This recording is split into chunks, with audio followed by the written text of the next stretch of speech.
give a fuck? Why do I give a fuck? Why do I try so hard? Why do I care so much? Welcome to Why Do I Give a Fuck? A cross-cultural conversation between myself, Diane Tate, and Johanna Thompson. In these times of great struggle and possible shift, we ask ourselves, why do we give a fuck about any of it? How does the lens we see the world through impact what we see? And what do we do about it?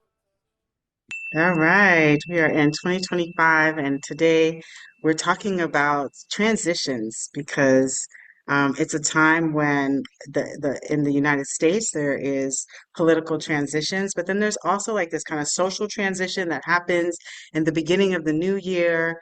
For those of us who are focused on social justice, we're looking at what it is going to look like going into 2025, how we're building community together, and what are the things that we're leaving behind. And glad to be here with my colleague today. I want all of you to join me because Deanne is here after having a tremendous loss through the holidays of the passing of her mother. And so we want to honor that. We want to honor that transition and what that experience was like. And so just kind of invite that in to this conversation, taking a moment for honor and also to talk about what that feels like and how we sit in the movement going through the journey of transition.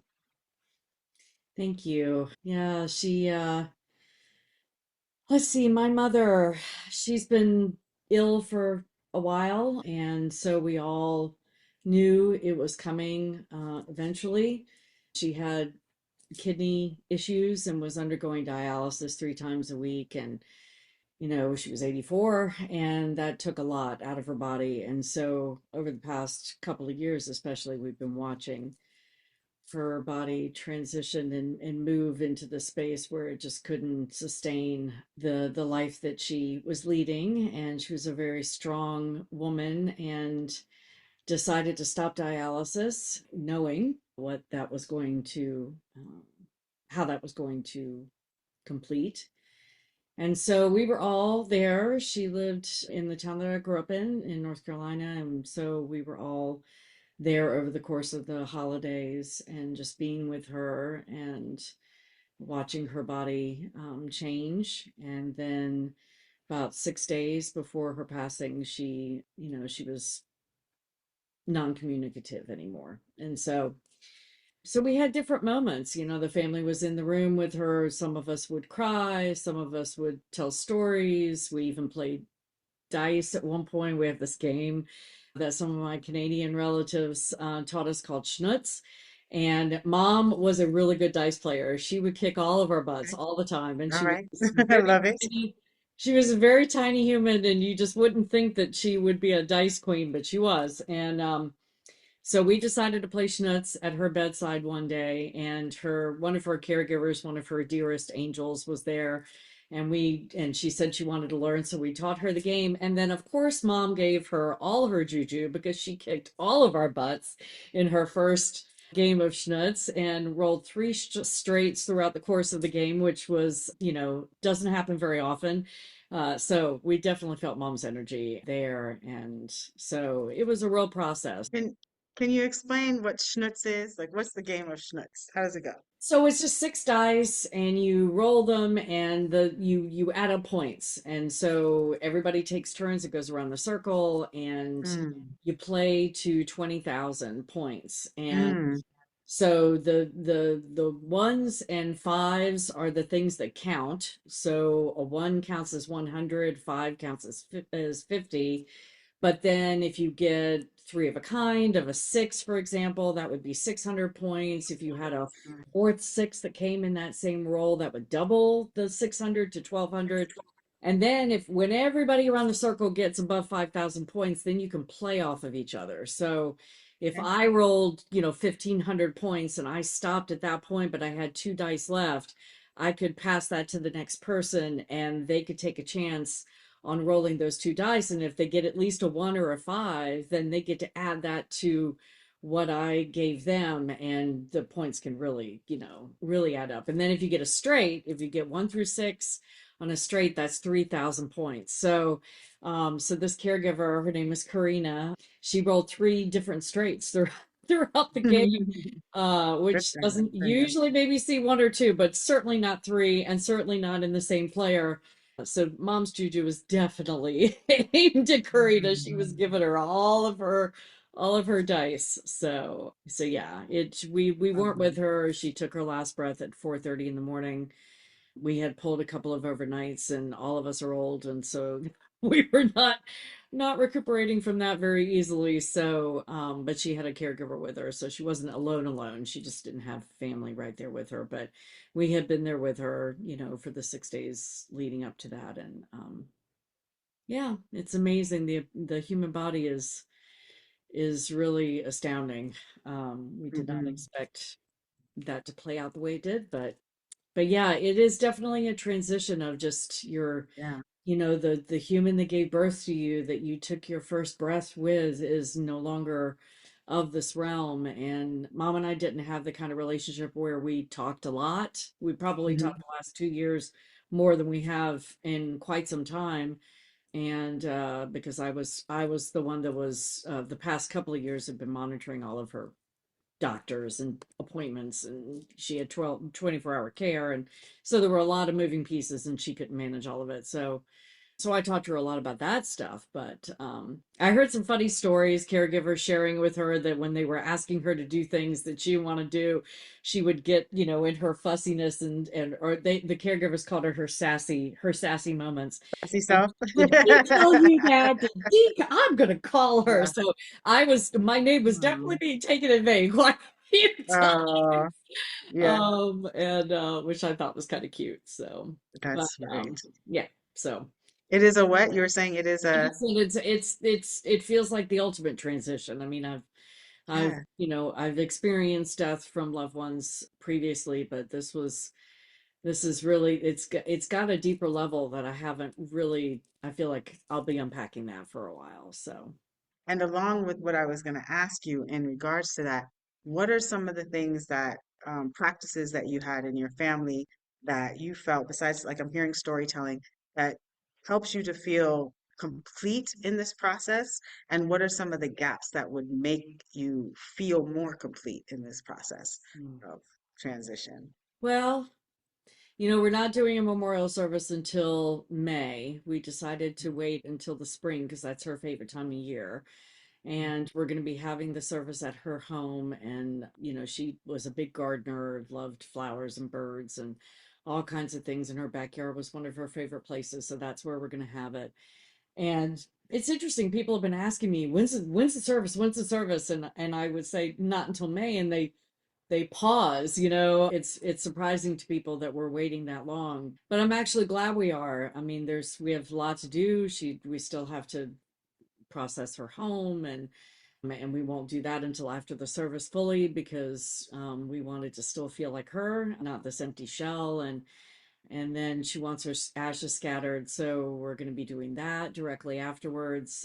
Partially, she wants them scattered in two different places. So the first place will be at the beach where we all joined as a family every summer, and it'll be the weekend of Mother's Day, so it'll be perfect to put her into the ocean Hmm. on that sacred day. So gaps, I don't know. I mean, our family has been, we're a congregation of bio children, stepchildren, and bonus children, and then grandchildren beyond that. And we've done really well with it, I think, so far. Knock on all things knockable, but we seem to be communicating well and working together well. And we all got to celebrate her at the dedication of a skateboard park that was named in her honor, just a couple of weeks before she left us. And she was there and proudly in her queenly space, and kept reminding us it was all about the kids. What about her? It was about the kids. Love that. Um, Yeah. and now we have that place. The day she died, we went, some of my siblings and I went, and we just sat in the sunshine. It was the first, it had been raining for like 2 days straight, 3 days straight. And the day she passed, it was sunny and cool. And we went and watched the skateboarders enjoying the park. And that feels like it's going to be a really sacred space for us to go and feel her spirit. So I don't know about gaps. Ask me again in a year. I might be able to identify some, but it feels like it played out itself and she was in her power. She chose when she was Mm, done.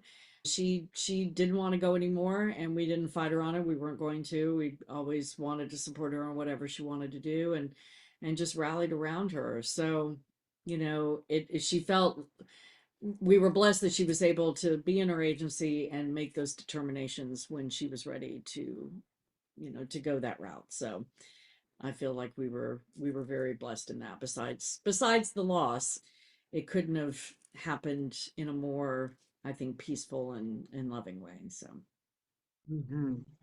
And I really appreciate the vulnerability of you sharing that narrative and allowing me to ask the questions because, and I've been a part of you sharing information and photographs of the way that you've gone through this process. And it resonates and aligns with this theme that we are in, that we traditionally go through as we are transitioning from one year into the next. And we come into, making our vision boards and setting our goals for the year. And then also in this process of what it is that we are losing that is not going to go forward with us into the new year and how that will impact the way that we come together. And yeah, you sent me a picture of your mom and your mom in her youth and when you sent the picture, she was looking quintessentially US Americanized to me. Like, so when I saw the picture, I'm like, oh my gosh, these are the pictures that we see when I'm watching documentaries, or that's that little smiley face little girl yeah. in the picture, which is quintessentially United States. And it also is quintessentially this this ideology of a time when America was a great space and a great place. And that is the visual depiction that was brought up when I saw your mom's picture. And thinking about our election and the presidency and a kind of return to this time when there was supposed to be greatness and the impact that that has on a number of other people who didn't enjoy the same fruits of the time in the same way. I'm curious, two questions. Okay. If having a conversation with your mom, who has passed and who lived through that space and time and has had the iterations of experiences throughout life, Hmm. what would some of like the wisdom experience words have been from your mother about this time, about this moment in transformation in the world and maybe also on US territory? I'm really curious about that as a white identified woman coming from the Carolinas, so Southern, experienced and life and what's happening, with our world today. Was there an opportunity to have any of those conversations before she transitioned out, and what she's thinking? Not recently. She was very determined to vote, so she Okay. did. And my sister got her there to vote. She had voted for Trump before, and her late husband was a Trumper. She comes from a deep level of privilege, so conservative views were probably in her head more so throughout her years than non. I'd been working on her a little bit, and as had my sister, and so she'd had some epiphanies and some awarenesses that she didn't have prior to that, largely just because of her privilege. When she talked about the increase in violence or the anniversary of January 6th is upon us, and so just that remembrance, that picture that we all have in our heads of what happened on that day, she would tend to blow it off as I would say that she would see it as an anomaly, Mm, not the bedrock foundational element of this country that I have grown to understand. We had some of those conversations, but I think in the grand scheme of things, she probably would have continued to think that it was just this out of the box lone wolf, just a few people, it's not everybody kind of thought process, which in my understanding in my own unpacking, I understand that that's how I used to think too, that it was only just these very small pockets that would behave in such a horrible manner. It had not even occurred to me that it was foundational to the birth of this nation Mm, and everything that we know now in our everyday yeah. lives. So That is, yeah, that's a very interesting consideration to have in this moment because folks in your mom's demographic, so 84, a lot of folks are expiring or, getting into the time of transitioning, mhm, which also then brings up this new generation of people into positions of power because we do still have that age demographic and leadership, but then there's also like the children of folks from that time period, and then the grandchildren mhm, of folks from that time period, and you're having generations of like different experience and ideology. But then we're also seeing the same social cultural context be amplified and uplifted. So it's causing this real interesting tension in transition. And that's why I asked you those questions about what do you feel was working throughout this process? Because when we start to individualize how we work through process, it's easy to then extrapolate it onto our kind of larger social context if we're thinking about methods of transformation. And so like what happened that was good? I heard storytelling, laughter, joy, reflecting on life experience, communication with family, coming together and working through having a North Star, like knowing that there was an outcome endpoint, but having a process with which folks was working through towards that endpoint. What else did I hear? I heard that there was like a diversity of humans that were part of this process, right? Coming out of the folks that came out your mom's womb, and then the expanded children and the adopted children, right? mhm. So all of a diversity of folks kind of participating in this process of transformation made it more of a full experience and a full journey to a space and a place where the impact is existing, but because that there's all these other supports and other things happening, it is allowing you to pass through the process. It did, and one of the things that comes up for me while I'm listening to you reflect back what you heard is the piece that I didn't mention, which is her the past 2 years have been very different than I know it would have been had she not had the resources that she had to pay for 24-hour nursing care, which came out of her pocket. Her insurance didn't cover that. The home that we moved her into when she left the hospital this last time, because her care needs had increased, we needed to move her somewhere where we could provide that care easier. And so she moved into a group home that was run by the same agency that was providing her caregivers. And it was a home, it was a house. It used to be a nunnery. So there were 6 beds, 6 bedrooms with their own, each with their own bathrooms. And but it was a home, it was a house. So it felt very warm, and the people that worked there and the other residents that were there felt like a family. And she wouldn't have been able to do any of that. I mean, she has a list of 20 some doctors, and she had open access to all of these resources that for the past 2 years, I mean, for the past 5 years, because in the past 5 years, she's had breast cancer, she's broken both hips, she's got COPD, had oxygen needs, she's had a heart attack, she's all of these things in the past five Mhm. years. And she came through all of that. I mean, when she broke her first hip, the doctor told us that the statistic is that most people pass away within a year of a hip break. And she broke both Mhm. of them in the span of 8 months and lived another 5 years. So I would be remiss if I didn't say out loud, because I have friends right now who are medically really struggling and can't get care, can't get anybody to pay Mhm. attention to them. I have a dear friend who lives in Charleston, South Carolina, who has to travel all the way to Boston just to get doctors to talk to her, because in Charleston they won't give her the time of day. And so, that's a very real element that comes up in my head as I'm hearing you reflect, that I would be remiss if I didn't say out loud. So Yeah, no, thank you for that. Which also then leads into thinking about as we are doing transition, having structures and tons of resources available helps a transition to happen more comfortably with ease Right. than when there's chaos and lack of resource and looking for support in different ways. It makes it much more of a difficult transition. And in this time, as we know within the United States in particular that it's going through a transfer of power.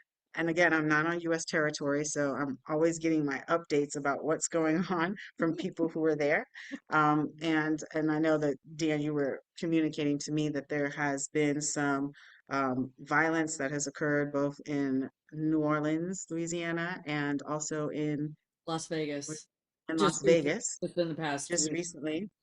And before we got on this call, we were talking about the demographic of humans that would typically be ascribed to kind of like this mass violence, and that is also shifting. And if we're looking at how people are being impacted by some of what our social political climate is, and also the economic climate, like the reality of how people are trying to survive into this new year, it is there is this underlying conversation of tension and the what is it going to be Here. that we are looking forward towards, Yeah. and also in the same breath, as notes are coming out and people are in communication and across like social media algorithms, there is this language of peace and prosperity and coming together and collectivism that is also coming up. So it's interesting that in times when there is loss and transition, you have this communication to the point of your own personal transition with your mother. When people are communicating and uniting and coming together with a North Star of something, which we haven't identified yet, but a North Star of something, Yeah. it does help you to get through with the process, right? It helps you to be thinking about what the journey is. And so, yeah, I'm glad to be here. And then I'm also thinking about like real world experiences that we have to go through. And one of the things that you and I can speak to directly is what it's going to look like for Black identified women and white identified women to really come together, because there are some major legislative and social political pushes that Mhm. are coming out of our leadership in the United States, especially with this election going forth, Right. that is going to challenge us on a gender level, challenge us with our bodies, and challenge us with what our opportunities look like. And in the past, when this type of challenge happened, it took time. It took time, and I don't think anything has changed for us to figure out ways to kind of like work together. And because resources look different than they did before, it's going to be very interesting to see what things come through. I have a perfect example case study that I'd love to kind of go through. And this is with, I'm wearing my purple today for those who are looking at this You're uh, looking gorgeous. conversation on YouTube. Royal Um, purple. and I'm wearing the royal purple because we spoke about it a little bit before, but a campaign called the Peaceful Transition of Power. And the campaign is, established, it's online. It got a little bit of information out to folks, but it was really coming and being anchored out of an organization that supports and promotes peace and is predominantly run by white identified folks. I'm just going to name that because we're speaking case study and these are like the parameters to be able to understand how movement happens. And me being a part of it, so I can speak from my eye space, being a part of it and recognizing that as the elections were happening and we were getting the results, that there was going to be a need, thinking about what happened during our last presidential election, there was going to be a need to have a narrative, to start doing a storytelling that is different than the reality of the violence that we have sat in the past with our elections, right? And making sure that our democracy continues to be supported in the best ways that we can with the inequalities that exist. Mhm. And so Peaceful Transfer of Power campaign, PT25 campaign, was established with with that hope, really, Mhm. coming out. And working within a network of folks that we're trying to understand what the necessity of the campaign was. And I'm not sure like if the entire group of folks needed to understand the necessity, but there was, a little bit of a pushback. Mhm. And I can say the direct impact of the pushback was just like, I don't have to do anything with you. And my other partner had the same kind of vein. It's just like, look, I'm doing it, whether or not you want to participate, support, Mhm. provide your resources into the space will happen. Either it'll happen or it won't happen. I don't Right. know what to do about it. I can only do what it is that I'm going to do. And also being in that energy in a time and a space where we've watched the US elections, we've watched another human being that was thoroughly qualified to be in position to be running for presidency, have to go through the complexities that we always hear about. We were able to watch it on a global scale. Some of the narratives, the name calling, the mispronouncing people's names, the not recognizing people, whether or not you appreciate the history of their professional experience or not, not recognizing that they do have a history of professional experience that is Yeah. pretty astounding. Mhm. The things that were brought up as important, who made the vote, and so where they were focusing on, who was in support and who was not in support and why, and all of this, all of these, the isms that we know exist specifically in US territory, watching that unfold, and then being a Black identified person sitting in process and in community and just kind of trying to deal with that, and then also trying to put out a campaign that would push transformation, getting this pushback, but not only the pushback. So what I do is I always appreciate the pushback because the pushback helps me to have an expanded understanding of how people are thinking about things so that then I can also speak into that consideration that I might not have had. So I always appreciate that. But then there is this, not but then, and there is this underlying not giving pushback, but not saying anything and not really doing anything to help, which is the same for me. I experience it the same way as pushback, or having a wealth of resourcing and knowing how to do campaigns, having done them before. And they're this, oh, wait, I'm just waiting for you to tell me what to do type of thing. And for Right. me, what that comes up as when I already know that you have the skills to do it, because even within the organization, simultaneously, a whole nother campaign came out, and emails went out, and communication happened, and things went forward. So for me, it brought up we are at this really important transformational moment at a time when we really are going to have to be very collective in our movement to have the kind of outcomes that we are hoping are not going to set us so far back, though that's already the direction that we've turned.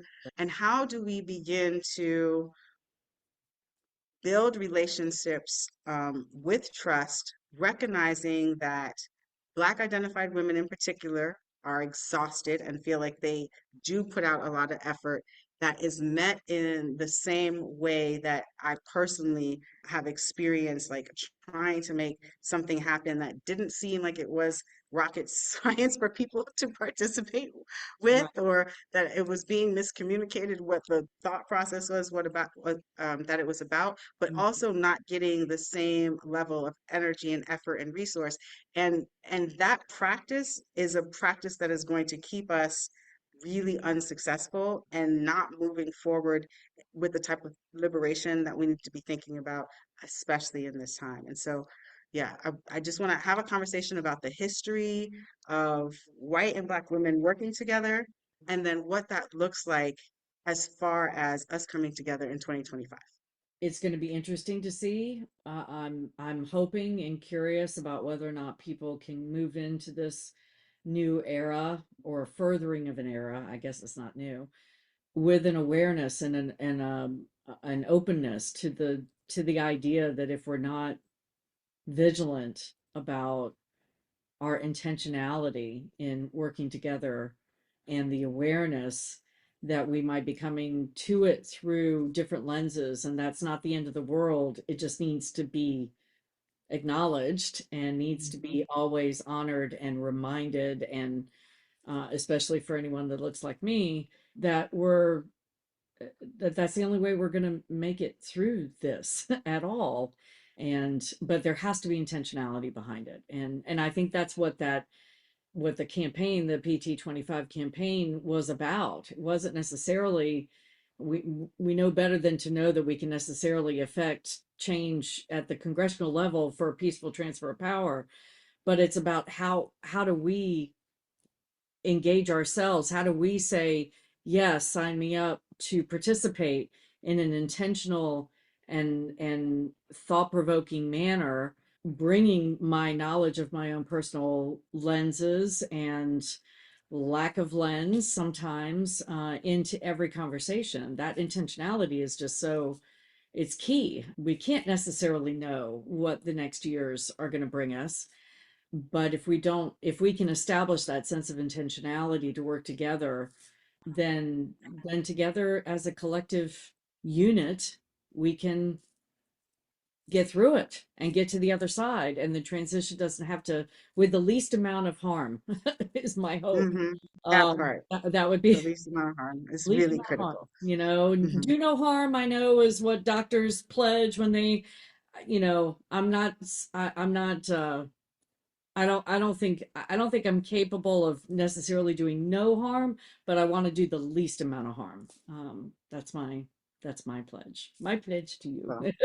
So I'm definitely with you on that, and I think that we should continue this conversation and actually talk about what the tools are that we have and some of the processes that work best for us as we actually explore and think about our history of having to work together and Right. kind of the benefits and the outcomes that we have from that. So again, thank you for Thank sharing your personal narrative story because it was a wonderful way for us to kind of segue into this conversation about what are the good things that we can do in practice to you. help us get through transformation. Love you, Mama. Why do I give a fuck? Why do Thanks I for give joining a us. fuck? Until next time, Why as you do I move try throughout so your day, hard? continue to ask yourself, Why do I give a Why Do I Give a Fuck is produced in collaboration with Johanna and Diane. Music by Norwegian musician Water. See you next time.